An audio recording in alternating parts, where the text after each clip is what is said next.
go. Oops, I have to adjust that. Hello.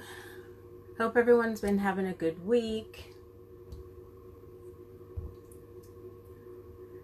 Thank you so much for joining the weekly Fashion Bites chat.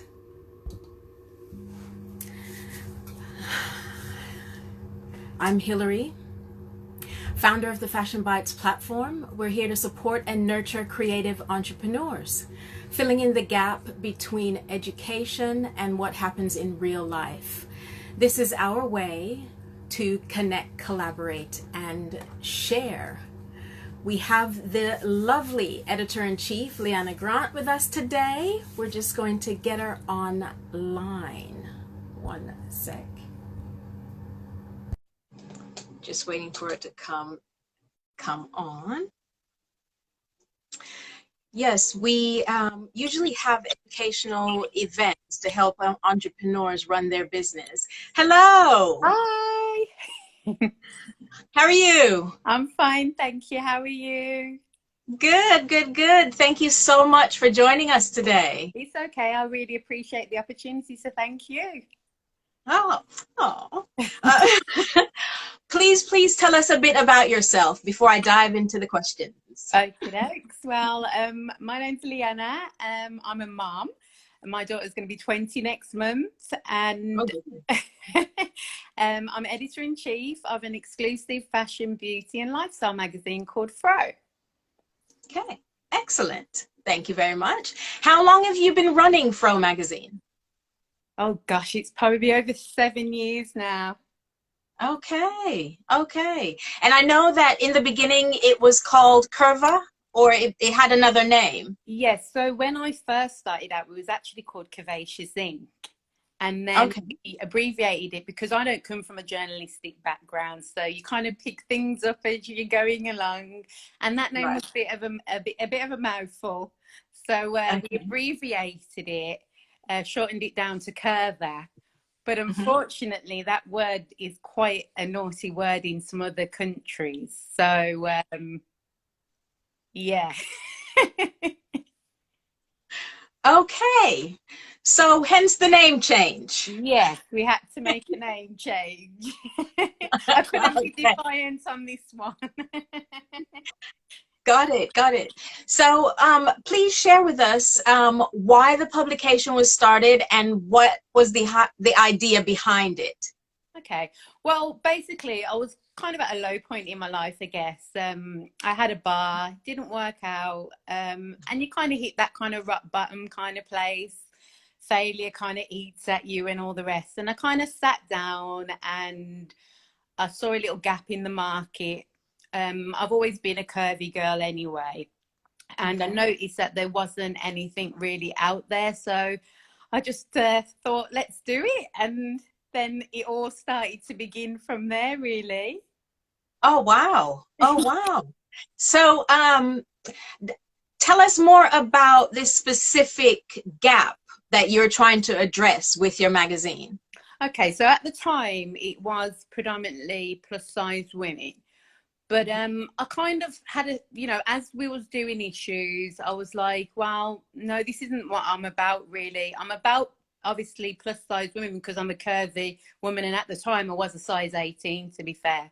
But I'm all about inclusivity. And I thought, well, that's what I'm about. And, I just felt more comfortable being an inclusive brand. And then I kind of just shaped up the model a bit, again, learning as I go along. But yeah, I felt more comfortable in that message because it was more about what I was about as well.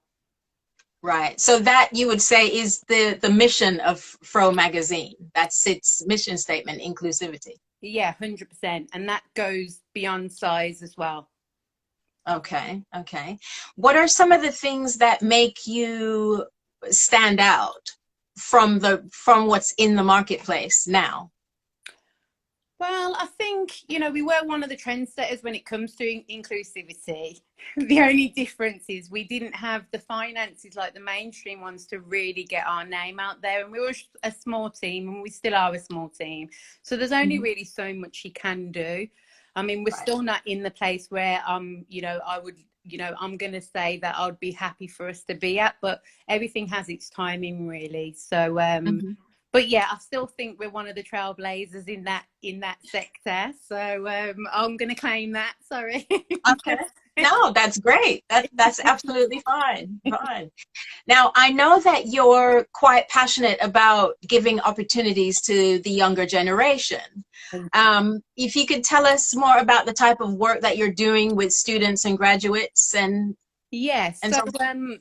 so basically, I just offer opportunities to students, graduates, because they don't always get those opportunities out there, and they can just come and develop and showcase their work. I really enjoy working with students and graduates because I love watching people grow and develop, and it really makes me smile when I see them, see where they started at to where they grow to. So yeah, I'm very, very passionate about that. So if they come to you, they have the opportunity to write, or are they designers, or a combination? A combination, really. I don't really like to limit someone or tell them where to start at just because they're a junior or a student, because I've worked with many students who immediately come in and they're very good writers, or they're very good stylists, and I don't like holding people back. I've been held back in my time, and I know how that feels, so I don't want to replicate that. So yeah, if I see someone that's that can shine in an area, or they've got the potential, then I'll definitely give them an opportunity. Okay, wonderful, wonderful. Now, Fro Magazine covers a lot of areas: fashion, beauty, and lifestyle. Yeah. So you must have an amazing team. How do you manage all those areas effectively? I don't know.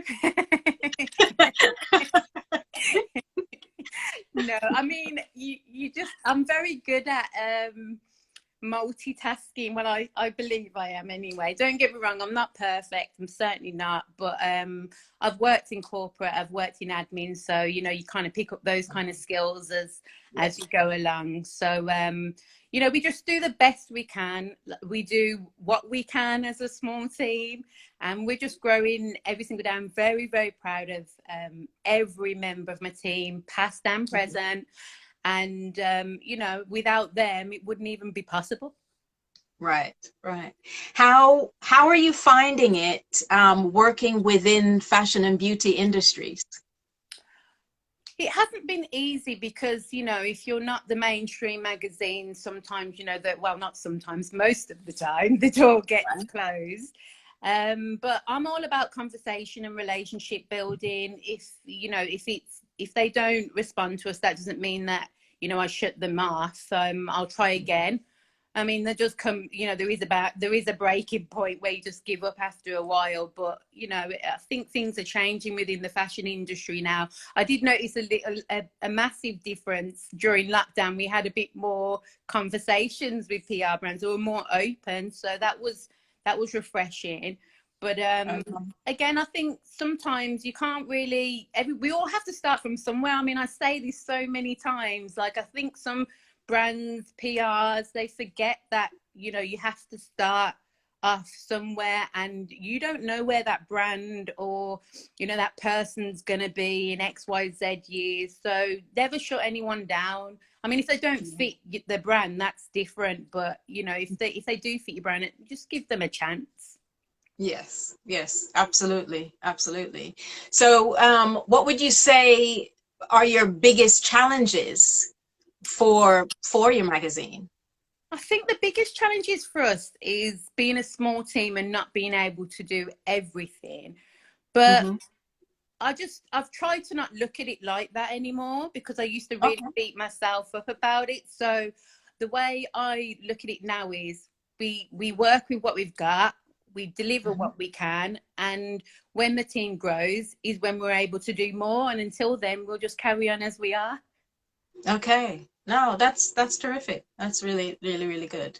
Now, may I have your thoughts on London Fashion Week? I knew you was going to ask me this. I mean, I can't help myself. Yes.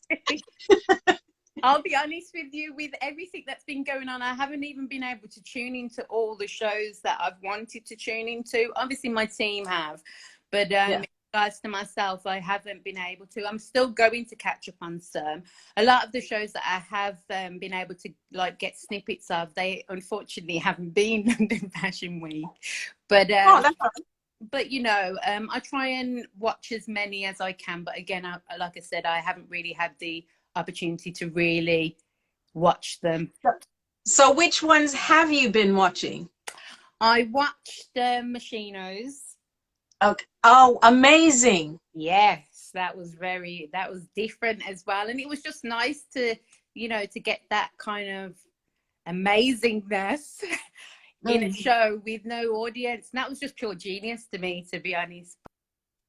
Absolutely. Absolutely. I think, oh, we're buffering. There you go. Ah, you're back.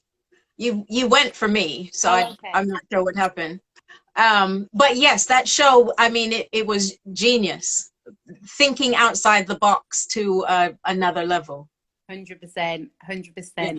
So I'm sure a lot of brands may follow suit. But, you know, hopefully it won't be like that forever, though, because as much as it was a spectacular show, if you can't beat face-to-face catwalk shows. So hopefully this madness that we're going through at the moment will pass and we can kind of go back to, we won't go back to normal, obviously, but we'll kind of get to some kind of normality. Yeah, yeah, whatever that looks like. Yeah. Yeah, yeah. What would you say is your greatest strength in the role as an editor? I think my greatest strength is just being there for my team, really. Anything that they need, even on a personal basis, it doesn't even have to be work related. I think if you just always make sure, I mean, you can't always be available, but you've got to be approachable to your team. And I believe that I'm always approachable. And no matter, you know, it could be good conversation or bad, because obviously you'll get those bad conversations, but we have them and we get over them and we move on and we just get on with our work. But I feel like I've got a very good relationship with all my team members. So they know I love them. So how does it work? Do you have like a theme for each issue, or how do you create it? We don't necessarily have a thing. We're kind of very reactive, and I think us being, because we used to be print, so we did have to kind of have that kind of structure and that forward planning. But with us being online, we can be a bit more reactive and a bit more instant. But we're only as instant as we can as a small team. Yeah. Yeah. Okay. Oh yes, I thought you were because I have a copy, print copy. Okay. Actually, one of your first, and I think you were going to do that, but then lockdown happened. Yeah, we was going to do another show, and we will eventually go back. I mean, we just have to wait up, really, to be honest. But we want to utilize our app. We do have an app which we want to utilize a lot more.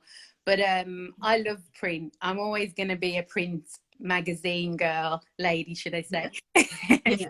But oh, I didn't realize you have an app as well. Yeah, because when we were print, we always used to kind of like duplicate the issue onto the app for you know, our followers who would prefer that version. So yeah.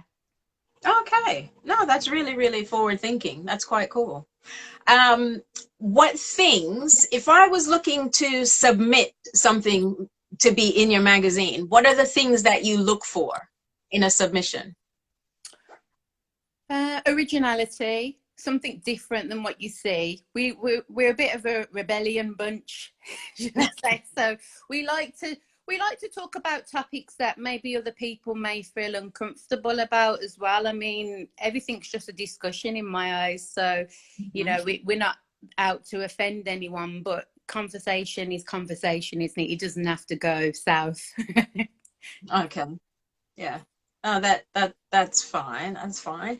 Um, what's the one skill you wish you had learned before becoming an editor? Not everything has to be done straight away. Not everything has to be perfect. Okay. Yeah, So definitely. yeah, you've got the the perfection bug, as we Yeah, all do. yeah, and stop thinking about what other people think or what they expect it to be. I'm still working on that though. Of course, of but course. but yes, Yeah. just not everything has to be perfect. Okay, okay. We're all a work in progress, so 100%. it's absolutely fine. Um, what advice would you give writers trying to publish with your magazine? Just drop me an email. What kind of what kind of stories are you looking for? It's linked to the submissions, but what would make them stand out in your inbox? Okay, well, we're all about empowerment and, Mhm. supporting independent brands as well and Black-owned brands. We like to be inclusive of all races, of course, but, I do like to shine a light on my own race. So, of course, I want to see Black-owned brands in there. And that's another thing that's been quite difficult for me as well, because being a small team and not always having a lot of Black writers on board, it can be difficult, and I can't do everything. So Right. I really want to see a lot more Black writers amongst Fro. Okay. Okay. With the Black writers side of things, do you have Black students? Yeah, we have That that yeah. student. We do have one at the moment, Okay. but that's not enough. No, no, no, no, it isn't. I'm just thinking where else you could possibly gain, more writers or more creatives to join you. Yeah. Um, it's a difficult one, really. I mean, I speak to a lot of people. I offer the opportunity. Everyone knows I'm always trying to get people on board with Fro, and it happens when it happens, and also we're not always in the financial position to pay people, which is another thing we're working on. But it's a touchy subject for some. It's not a touchy subject for me. It is what it is. I self-fund it. I can't do any more than I do. But the opportunity's there for people to showcase their work if they look at it from all angles.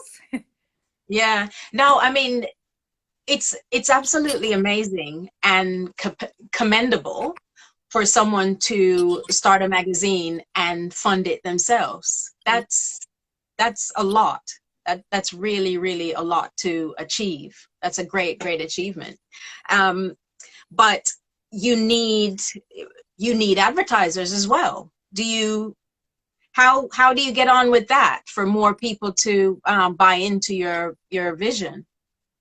It's a difficult one because brands don't necessarily want to part with their money. They want you to put their stuff in the magazine, but they don't want to come up with the cash, or they'd rather invest it in the bigger publications when they have money anyway. So there's enough there for everyone. But I'm not going to beg for advertisers to be in Fro, but I would want them to see our potential and the great work that we do, and then want to be with us along our journey, as well as pushing their brand within the magazine. So yeah, it's a difficult one. Those doors I still knock.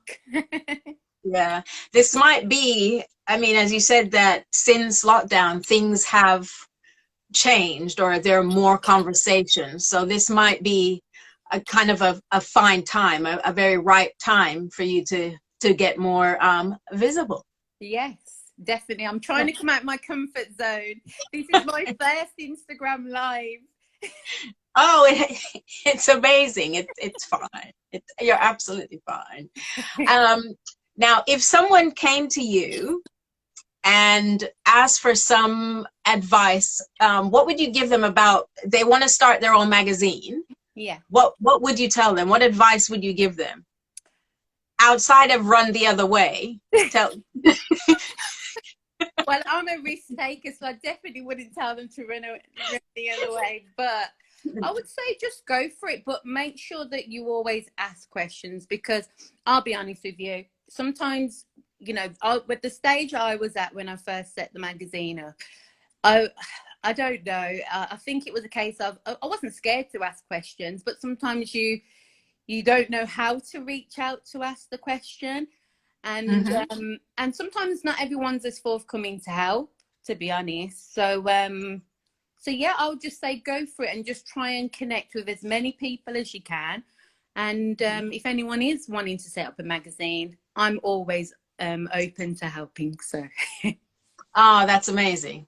That's really quite sweet. So would you say this is your dream job? Yeah, I mean, I love throw. I mean, I don't know. I like to do so many different things, Hillary. That's the problem. That's why I forgot to answer that question. I like too many things, but I love being the editor of Throw magazine. I really do. I enjoy working with people.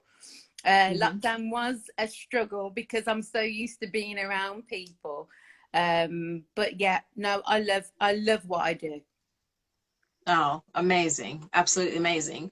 So you said you don't have a journalism background, No. but what in your professional life that you think helped you the most to be the editor of Fro? I believe my admin skills, to be fair, multitasking, because you need to be able to multitask to do this. You need to be able to put different hats on and just get on with that job. And I do believe that that's helped me a lot. And believe it or not, even though it's put, you know, on the lower bracket in a lot of different industries, it's the most fundamental piece of a business. So Yeah. so yeah, I'm thankful for those skills that I've gained. Yes. No, you have a very good point, because I don't think a lot of people understand what it takes to run a business. As you said, all the different hats. It's amazing. Yeah. We have a comment, your entrepreneurial skills over the years. Oh, Oh, thanks, Shem. that's quite sweet. That's quite sweet. But yeah, I mean, it's so attractive to be your own boss and work for yourself, that people don't really get that, you know, even to taking out the bin, that's an important job too. So Yeah, and don't like lose track of that. Don't think that you're above doing anything. I've done every possible role within Throw that you can think of, and I'd still do it to this day, because you know, you got to, if you take pride in your business, you'll do anything. yes, absolutely. Oh, that's really, really amazing. But what is next? What's next for Fro? If all being well and the crisis is over, where do you see Fro going? At the moment, we're focusing on expanding the team, because without expanding the team, we're kind of limited to what we can do. So that's our main thing at the moment. We need our own office space, so that's another goal that we've got on our list. But there's lots and lots of things that we've got in the pipeline that I can't really say much about now. But Oh, okay. All right. I thought I was special. you are, But anyway. I'm here, Hillary. I'm here. But at the moment, do you have, how is your reach with it being digital? Do you have somewhat of a global audience? Yeah, we have people in the States, and I believe in Spain, and I think I touched on another country the other day, but I can't remember what it's called. Sorry, but yeah, we seem to be recognised, which I'm grateful for. I didn't even think that, you know, we would be seen out there, and we want to expand on that as well. But you know, we have to start in the UK first, and, Of course. you know, and we'll grow from there. But you know, I've got high hopes, and you know, for the magazine. And like I said, I couldn't do it without my amazing team. So Amazing, amazing. I mean, I'm quite pleased for you, and I am going to watch as you develop. Thank you. I really Because yeah, I'm intrigued now that you said that there's stuff coming. I mean, I have to know. I think I have FOMO on some level. no, So I will I'm coming watch. to you for some advice, because I've been watching you over, the years that we've known each other, and I'll definitely be picking your brains, because it's about us working. Nobody's true. It's about us working together, and female empowerment and all the rest. So yes. Absolutely open. I am absolutely open and happy. And collaboration, I always preach collaboration is the way forward for all of us. Yeah, thank All you. of us, all of us. No worries. And that went very quickly, as I promised. I thank you for your time today, spending your afternoon or half an hour with us today. Thank you very much. Thank you as well. I appreciate the opportunity. No problem. Thanks everyone for tuning in. Join us again next week. Our guest will be creative strategist Dolly Jones.